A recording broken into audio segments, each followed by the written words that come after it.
Recording. Mm-hmm.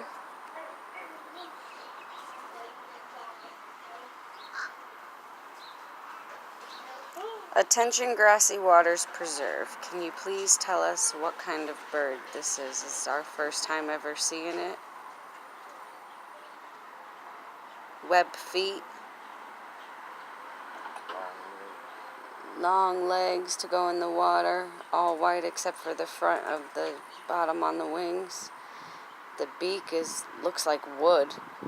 And the head just looks like a top of an armadillo. Is the only way I know how to describe it. And it's hanging out around brown birds, blackbirds,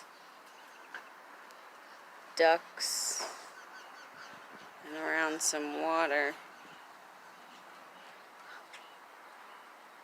It's all alone and doesn't care for popcorn too much.